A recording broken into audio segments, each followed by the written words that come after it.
Good morning, all. We are at our first stop of the cruise. We are in Belfast, Northern Ireland.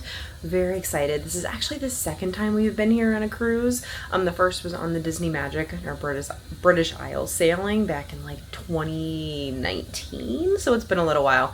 We're not here for a super long day. Back on board is 3:30, so nothing super long, unfortunately, today, but it is what it is. When we get off the ship, there are shuttle buses that run to downtown. You can't walk there. We're kind of in a shipyard, pretty industrial area, which we learned is pretty typical in Europe. It's not like the Caribbean where there's like these huge ports, elaborate ports, and that's totally fine. We don't have a shore excursion planned today, but we are planning on, once we get dropped off in the city center, we're getting dropped off right by City Hall, to grab tickets for the hop on, hop off bus kind of system. I really like these hop on, hop off buses in different cities, especially if you don't have a ton of time there. It's a great way to get like an overview and see what there is to see. You can obviously hop off if you want to, and there is one stop where I think we are going to. It's something we do want to see. So that's kind of the plan. So we'll probably do that full loop. It says it takes about an hour, 10 hour and 15 minutes to do the full like 19 stop loop, which is very, very cool. And then I believe we are searching for this bar pub that my husband learned about from one of his sales people, the guy he works with, who is from Northern Ireland, which is really, really neat. So I hope we can find that. I hope we have enough time to do everything. So that's kind of the plan. Then we have to take the shuttle back to the ship, obviously. Back on board again, 3:30. So that's kind of the plan for the day. The weather, we have the little kind of cam up there. Well, it just changed, obviously. Because we're inside cabin, we can't see outside, but it looked like it's pretty decent out. I don't think there's any rain expected today, and it looks like the high is about 65, so we will take it. So we're gonna finish getting ready, probably go up and grab just a quick bite to eat, and then head out. So come with us. These are terrifying steps. Maybe it helps to come back up. This is our first obstacle, and hopefully the last obstacle this morning. Woo.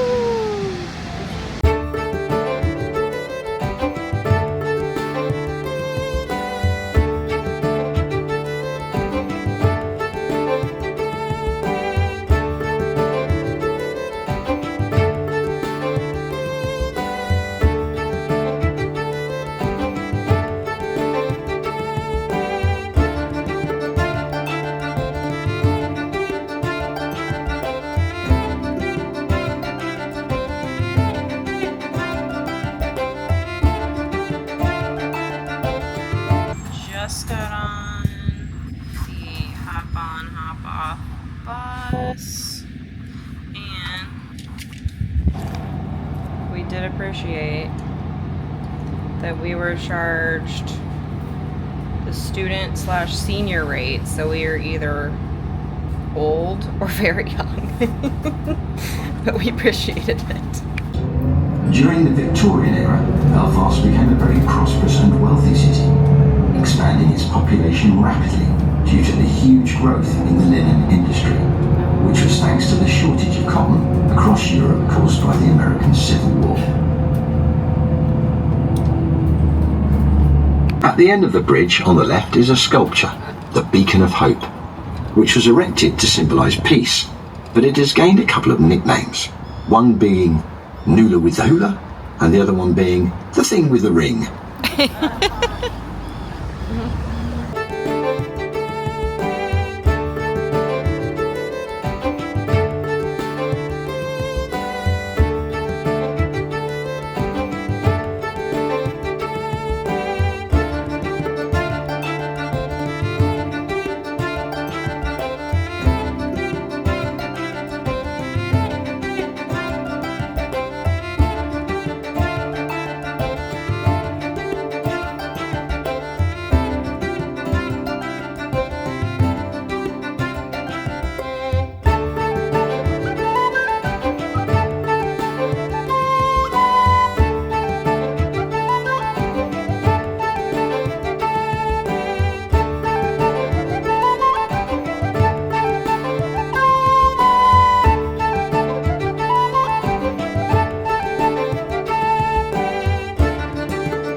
from the Republican Falls area into the Loyalist Shankill area. Is that the gate they're talking about? I believe so. The Republican community in this area often changed the murals to depict current political struggles from around the world. The main local Republican murals display the story of the armed struggle of the Provisional Irish Republican Army, commonly known as the IRA. As soon as we cross the peace line, it is immediately apparent that we are in a Loyalist area, as the murals to the right of the bus show Union flags and memorials of the First and Second World Wars. Before taking a look at Loyalist Shankill, we are going to travel along the Peace Wall to give you an idea of its scale. The Peace Walls were built by the British Army back in 1969, when the army had been called into Northern Ireland at the request of the Republican side of the community to protect them from the Loyalist side of the community. Not knowing what to do with the two communities who were trying to kill each other, the army decided just to keep them apart, and they started building temporary peace lines, mostly using corrugated iron walls. Soon they realised they would need stronger walls and started to build them from reinforced concrete. But they weren't tall enough, as stones and missiles could be thrown over the wall. The British Army put a fence on top of the wall, but this was still not high enough, so they had to put a fence on top of the fence on top.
One-way system.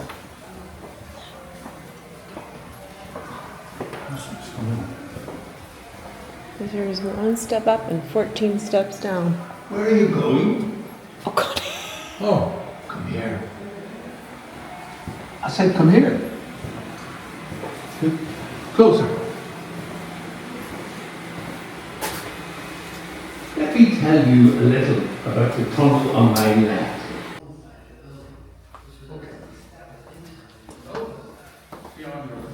Mind the steps.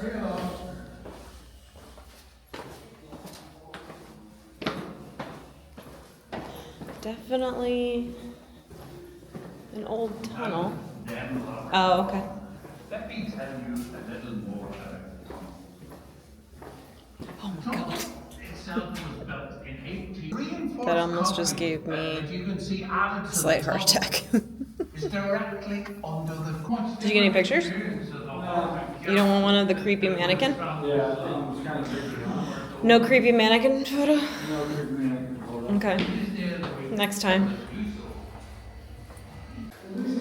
Oh, this was an original cell door.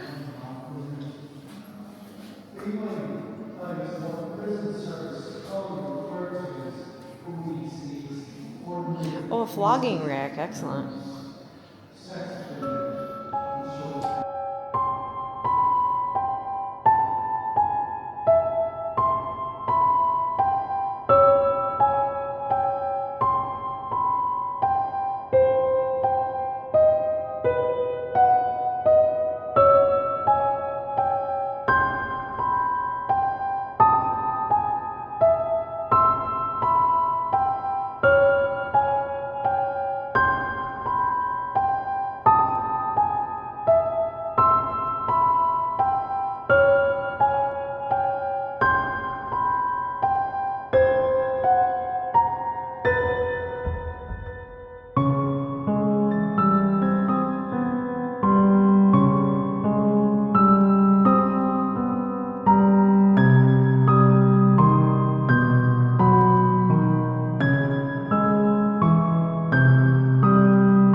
And in true Disney World fashion, we will exit through the gift shop.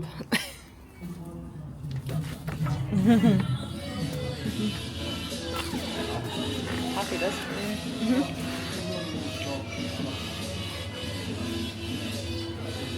You can get your very own prison teddy bear.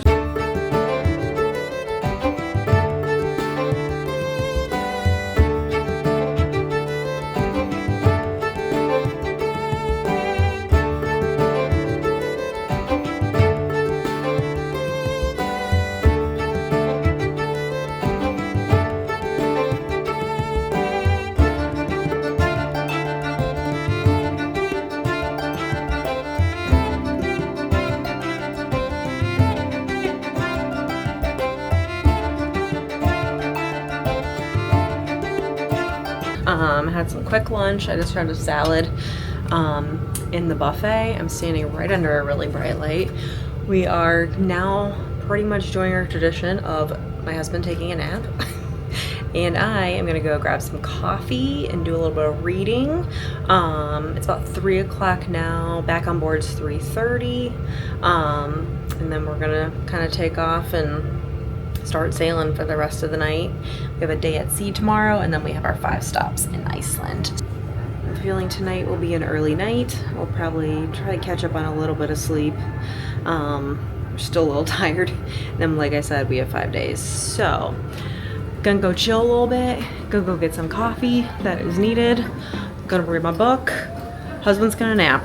That's the plan for the next probably a little bit before dinner. Then we'll go get some drinks and decide what we want for dinner. So check back in later.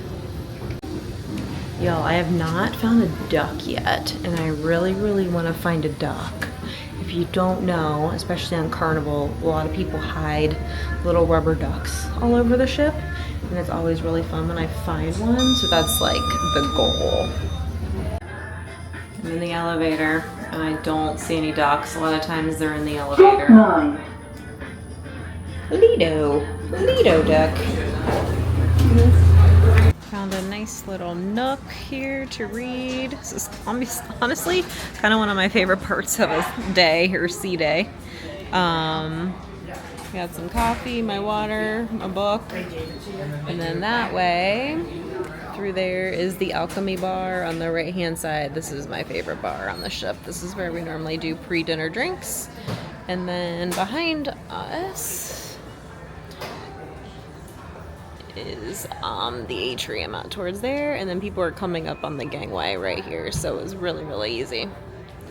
So that's where I'm gonna spend probably the next hour or so. So there is the gangway to come back on the ship. That's where we got off. It comes right into the atrium, so it was super easy. I think 3:30 is back on board, and we're getting close, so this is probably the last rush here. That's just the little building we walked through. There was just some little shops in there, and on the other side were the shuttle buses to take us into the city. Really, really nice double-decker buses. Got us in just about 10 minutes, so not bad at all. But as you can see, pretty industrial port, big shipyard. If you did not know, fun fact, Belfast is where the Titanic was built. So shipping, very, very big here. And then down here, they are restocking the ship. And then it was a really nice day outside. You can see people are kind of wearing everything from shorts to heavy coats. So it's probably about 60, 65, and the sun kept peeking out. So no rain, really, really nice day. We really couldn't have asked for anything better. So there she is. One last look at Belfast before we head out. Bye, Belfast.